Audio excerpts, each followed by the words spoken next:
함께 하나님 말씀 보겠습니다. 오늘 본문은 창세기 50장 15절에서 21절까지의 말씀입니다. 창세기 50장 15절에서 21절까지의 말씀입니다. 제가 가진 성경책으로는 구약 80쪽에 위치해 있습니다. 다 찾으신 줄 알고 제가 대신 봉독해 올리겠습니다. 창세기 50장 15절 말씀입니다. 요셉의 형제들이 그들의 아버지가 죽었음을 보고 말하되 요셉이 혹시 우리를 미워하여 우리가 그에게 행한 모든 악을 다 갚지나 아니할까 하고 요셉에게 말을 전하여 이르되 당신의 아버지가 돌아가시기 전에 명령하여 이르시기를 너희는 이같이 요셉에게 이르라 내 형들이 내게 악을 행하였을지라도 이제 바라건대 그들의 허물과 죄를 용서하라 하셨나니 당신 아버지의 하나님의 종들인 우리 죄를 이제 용서하소서 하며 요셉이 그들이 그에게 하는 말을 들을 때에 울었더라. 그의 형들이 또 친히 와서 요셉의 앞에 엎드려 이르되 우리는 당신의 종들이니이다. 요셉이 그들에게 이르되 두려워하지 마소서 내가 하나님을 대신하리이까. 당신들은 나를 해하려 했으나 하나님은 그것을 서두로 바꾸사 오늘과 같이 많은 백성의 생명을 구원하게 하시려 하셨나니 당신들은 두려워하지 마소서 내가 당신들과 당신들의 자녀를 기르리이다 하고 그들을 간곡한 말로 위로하였더라. 아멘. 오늘 우리가 함께 읽은 창세기 50장 15절에서 21절 말씀을 가지고 하나님의 계획이라는 제목으로 함께 말씀을 나누려고 합니다. 오늘 본문 말씀을 나누기 전에 우리가 한 가지 살펴볼 배경이 있습니다. 창세기 12장을 보면 하나님께서 어느 날 아브라함을 찾아오셔서 세 가지 약속의 말씀을 해주세요. 너는 내 고향과 친척과 집을 떠나서 내가 지시할 땅으로 가라. 그러면 첫째, 내가 너로 큰 민족을 이루게 해주겠다. 둘째, 너는 복이 될지라. 셋째, 너 이름을 창대하게 하겠다라는 약속을 주셔요. 하나님이 아브라함을 당신의 그 백성으로 선택하신 것이죠. 그래서 이제부터 아브라함이 하나님의 백성으로 살 것인데 한 가지 조건이 있는 것입니다. 그것은 바로 하나님을 주인으로 믿고 그 주인 대신 하나님의 말씀을 신뢰하면서 그 말씀에 순종하면서 아브라함이 복의 근원이 돼서 그를 통해 그의 후손들이 큰 민족을 이루고 그들이 하나님을 섬기면서 부족함을 느끼지 않고 평생을 살아갈 그 약속의 땅을 얻게 된다는 것입니다. 그래서 이 창세기를 읽다 보면 아브라함이 믿음으로 순종했을 때 또 그의 자손 이삭, 이삭의 자손의 자손 야곱, 그리고 요셉에 이르기까지 하나님을 신뢰하고 그분의 말씀에 순종하여 살아갈 때 이 약속의 말씀이 이루어지는 것을 우리는 볼 수 있습니다. 요셉만 봐도 그가 복의 근원이 되어서 그를 통해 그의 자손들뿐만 아니라 애굽이라는 그 세상이 복을 받는 그 애굽이라는 그 땅에서 세상이 복을 받는 형통한 삶을 살았어요. 그리고 요셉을 통해 그의 가족들이 애굽 고센 땅에 거주하며 생육하고 번성한 것을 우리는 볼 수 있습니다. 이야기의 핵심은 무엇인가 하면 이제 아브라함의 자손들은 이스라엘 백성들은 하나님을 내 사람의 주인, 나의 주인으로 인정하고 그분의 말씀에 순종하며 살아간다면 아무런 걱정 없이 편안하게 살 수 있다는 것이에요. 약속을 성취하시는 그 하나님을 기억하며 살아간다면 그들은 뭔가 없어도 내게 부족함이 느껴질지라도 그것 하나 걱정 없이 살 수 있고 불안하지 않고 두렵지 않고 살아갈 수 있다라는 것입니다. 하나님으로 인해 만족하고 평안하고 하나님을 소망으로 삼고 기쁨으로 살아갈 수 있다라는 것이에요. 왜냐하면 하나님은 아브라함에게 약속하셨고 그 약속은 이루어지고 있기 때문입니다.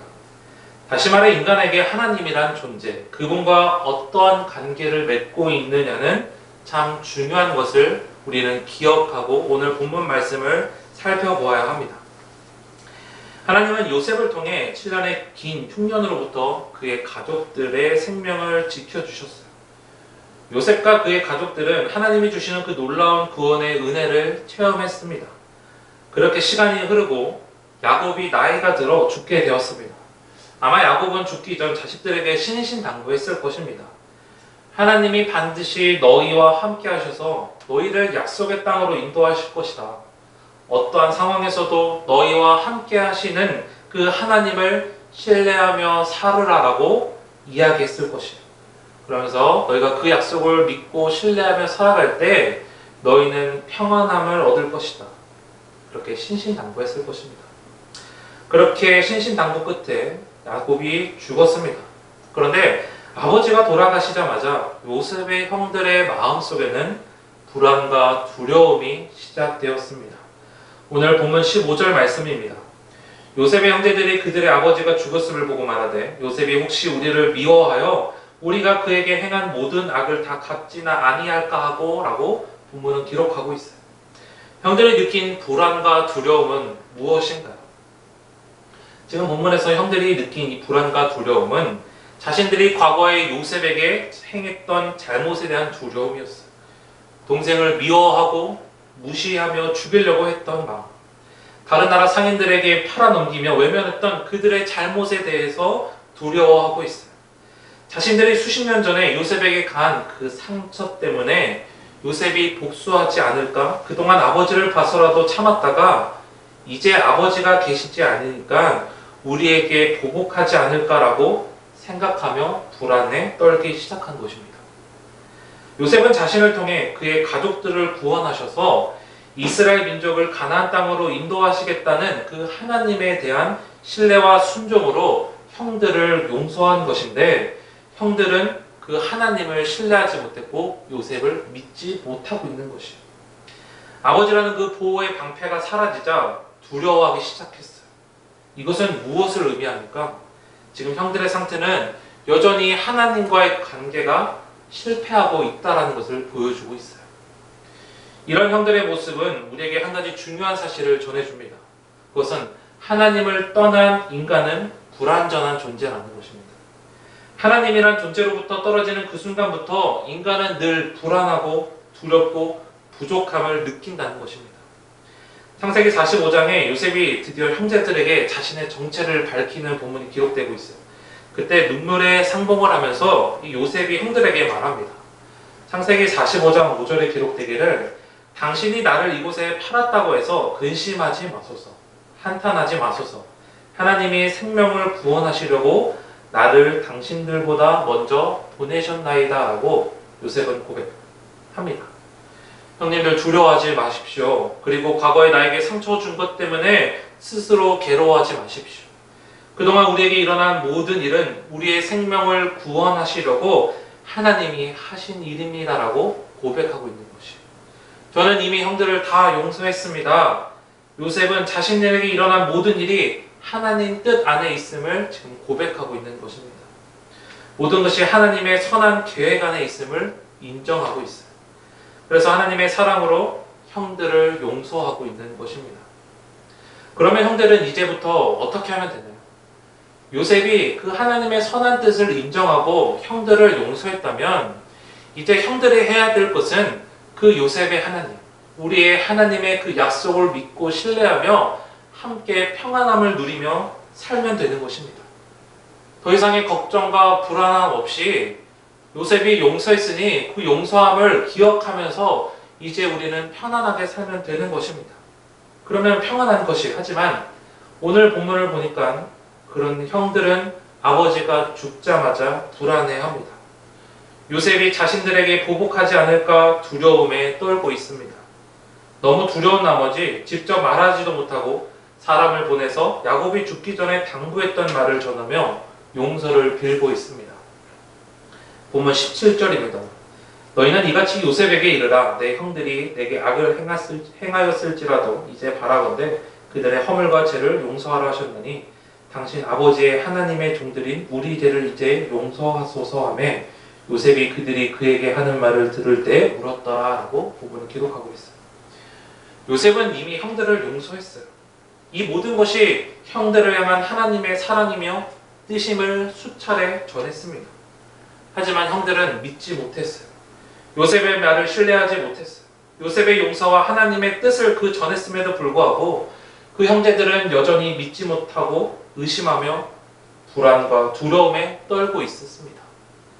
그들이 요셉의 그 용서를 믿지 못하고 의심하며 불안하고 떨고 있었던, 두려움에 떨고 있었던 이유는 무엇일까요?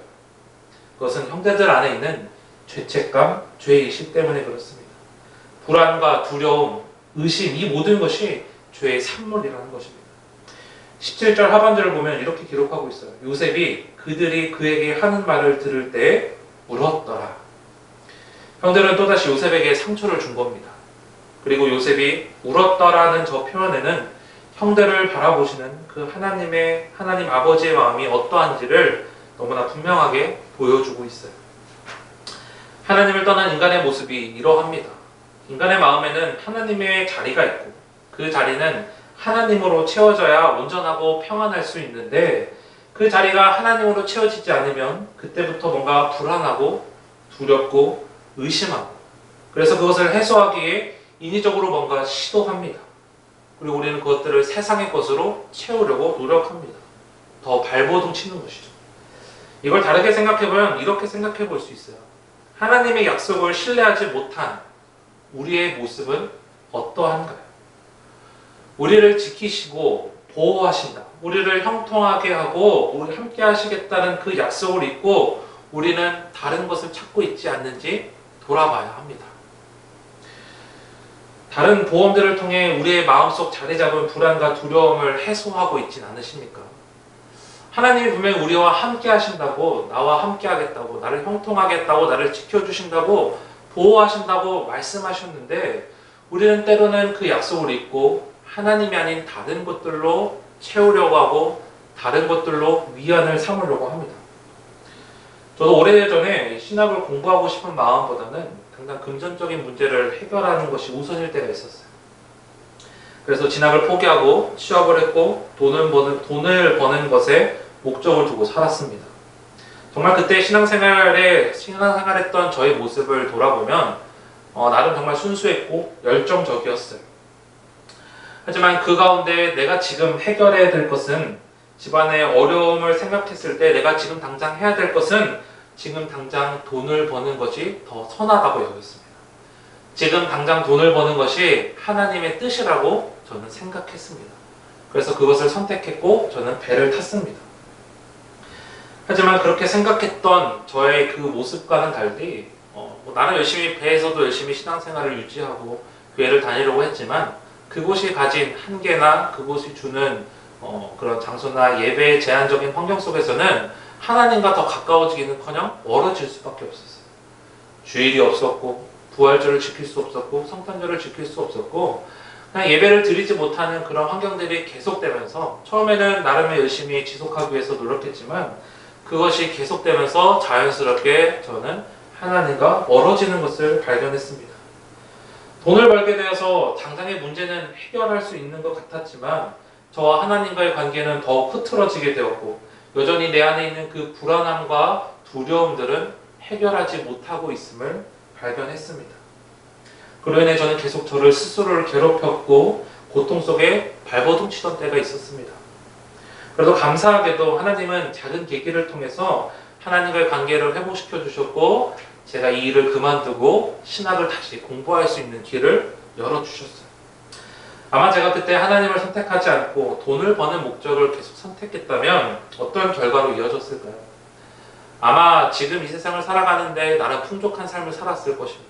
집도 얻었을 수도 있고 더 좋은 차, 더 좋은 환경에서 자랐을 수도 있었을 것입니다.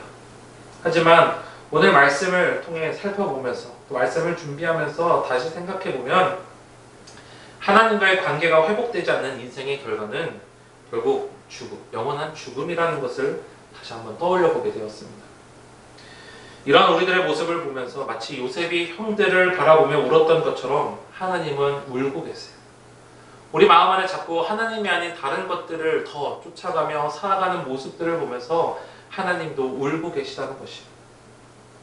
하나님이 울고 계신다는 것은 무엇을 의미합니까? 이것은 하나님의 긍휼이 여기시는 마음과 시선이 여전히 불완전하고 연약하고 부족한 우리를 향해 있다라는 것입니다. 절대 우리를 포기하지 않으시는 그 하나님이 여전히 우리를 바라보며 우리와 함께하고 계신다는 것을 증명해주고 있어요. 우리는 여기서 또 한 가지 중요한 진리를 발견합니다. 그것은 하나님이 불완전한 우리를 반드시 회복시킨다는 사실입니다. 죄책감과 그 죄의식으로부터 자유하지 못함. 그래서 불안에 떨고 있는 형들을 살리기 위해서 하나님이 다시 요셉을 통해 일하시는 그것 같이 하나님은 우리에게 다시 한번 기회를 주시면서 우리를 회복시키기 위해 말씀하신다는 것이에요. 본문 19절은 이렇게 기록하고 있습니다. 요셉이 그들에게 이르되 두려워하지 마소서 내가 하나님을 대신하리이까 라고 기록하고 있습니다. 여기서 이 대신하리이까 라는 이 말의 히브리어 원어는 다른 것을 대체하다 라는 의미도 있지만 뭐뭐 아래에 라는 뜻이 있어서 종속되다 라는 의미로 사용하기도 해요. 그래서 지금 내가 하나님을 대신하리이까 라는 이 요셉의 고백은 형님들 나는 하나님 뜻에 종속되어 있는 사람입니다. 형들을 회복시키고 살리시는 것이 하나님의 뜻임을 아는데 제가 어찌 하나님의 뜻을 거스리고 형들을 해할 수 있겠습니까? 절대 그런 일은 없을 것입니다. 두려워하지 마세요 라고 이야기하고 있는 것입니다. 다시 말하면 요셉은 지금 불안과 떨고 있는 그 형들에게 두려워하지 말라는 말로 먼저 안심을 시키면서 하나님께서는 형님들을 다시 회복시키고 살리기를 원하시니 의심하지 말고 하나님 앞에 서라는 그 회복의 메시지를 전하고 있는 것입니다. 하나님과의 관계를 단절시키는 그 죄의 문제, 우리를 늘 불안에 떨게 하고 두렵게 하고 만족하지 못하게 하는 그 억압하는 죄로부터 우리가 자유할 수 있는 유일한 방법은 하나님께 돌아가는 것밖에 없습니다. 넘어지고 실수해도 다시 한번 일으키시고 회복시키는 하나님의 사랑을 믿고 그분의 은혜 앞에 서는 것밖에 없습니다. 그래서 호세아 선지자도 하나님을 떠나 죄로 인해 포로로 끌려가 종의 신분으로 억압받고 있으며 고통받는 그 이스라엘 백성들을 향해 이렇게 외치고 있습니다. 호세아 6장 1절 말씀에 기록하기를 오라 우리가 여호와께로 돌아가자. 여호와께서 우리를 찢으셨으나 도로 낫게 하실 것이요 우리를 치셨으나 싸매어 주실 것입니다. 다시 한번 읽어보겠습니다. 호세아서 6장 1절 말씀에 기록되기를 오라 우리가 여호와께 돌아가자. 여호와께서 우리를 찢으셨으나 도로 낫게 하실 것이요 우리를 치셨으나 싸매어 주실 것입니다. 하늘정원 청년 공동체 여러분, 하나님은 우리를 반드시 회복시키는 분이세요. 우리가 찢기고 상처 가운데 고통스러워할지라도 다시 돌아갈 때 하나님은 우리의 상처를 싸매어 주시는 분입니다. 우리의 연약함, 부족함, 그 죄악된 모습을 다 알고 있음에도 불구하고 우리를 포기하지 않은 분이세요. 기억하길 바랍니다. 하나님은 우리를 끝까지 사랑하셔서 회복시키기를 원하시는 것이 우리를 향한 하나님의 진심이심을 기억하는 저와 여러분들이 되길 바랍니다. 이어서 본문은 불완전한 인간이 회복을 경험할 수 있는 가장 구체적인 실제적인 방법을 우리에게 제시해주고 있습니다. 그것은 바로 예수 그리스도입니다. 우리 창세기 50장 20절과 21절 말씀을 한번 함께 읽어볼까요? 창세기 50장 20절에서 21절 말씀을 우리 함께 한 목소리로 한번 읽어보겠습니다. 시작!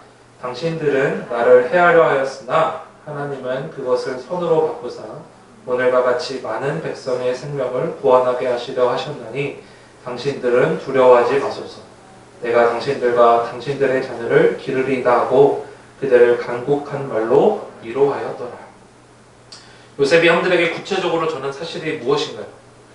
형님들은 나를 해치려 했지만 하나님이 그것을 선으로 바꾸셔서 오늘 내가 많은 사람의 생명을 구할 수 있게 하셨습니다. 그리고 나서 요셉은 구체적인 방법을 제시하고 있어요. 내가 형님들과 형님들의 자녀들을 돌보며 보살필 것이니 이제 정말 두려워하지 마십시오라며 간곡한 말로 형들을 위로하고 있어요. 여기서의 간곡한 말이라는 것은 따뜻하게, 친절하게 라는 의미입니다. 요셉은 형들을 향한 그 하나님의 사랑이 어떠한지를 확증하는 구체적인 메시지를 전하는데 하나님의 그 따뜻한 사랑의 마음을 담긴 진심 어린 마음으로 그들에게 불안과 두려움을 떨고 있는 그들에게 위로하며 안심시키고 있어요. 그들을 평안으로 인도하고 있는 것이에요. 제가 앞으로 형들을 돌보고 보살피며 하나님의 그 따뜻한 사랑을 확증해 보일 테니 두려워하지 마세요라고 전하고 있는 것입니다. 평안하라고 그들에게 말하고 있는 것이에요. 이러한 요셉의 모습은 한 장면을 떠오르게 합니다. 요셉의 모습은 하나님께서 예수 그리스도를 통해 우리에게 확증해 주신 그 은혜와 사랑에 대해 묵상하게 한다는 것입니다. 사도 바울은 우리를 향하신 그 하나님의 따뜻하신 사랑과 그분의 선하심에 대해서 이렇게 설명하고 있습니다. 로마서 5장 8절에서 11절을 세 번역으로 보면 이렇게 기록하고 있어요. 우리가 아직 죄인 되었을 때 그리스도께서 우리를 위해 죽으셨습니다. 이래야 하나님께서는 우리들에 대한 자기의 사랑을 실증하셨습니다. 우리가 그리스도의 피로 의롭게 되었으니 그리스도로 말미암아 하나님의 진노에서 구원을 얻으리라는 것은 더욱 확실합니다. 예수 그리스도로 말미암아 하나님을 자랑합니다. 우리는 지금 그로 말미암아 하나님과 화해를 하게 된 것입니다. 죄로 인해 죽을 수밖에 없는 그 무력한, 연약한 우리들을 향해 하나님의 사랑이 어떠한지를 구체적으로 확증하고 있는데, 이 사도 바울은 예수 그리스도를 통해서 하나님은 독생자 예수님을 우리를 위해 아낌없이 내어주셨고, 예수님은 우리의 모든 죄를 안고 십자가에 못 박혀 죽으시고 부활하셨습니다. 그리고 성령님은 그 예수님을 믿게 하심으로 우리가 예수 그리스도를 통해 하나님 안에서 기쁨을 누리게 하셨다라는 것을 사도 바울은 로마서에 기록하고 있어요.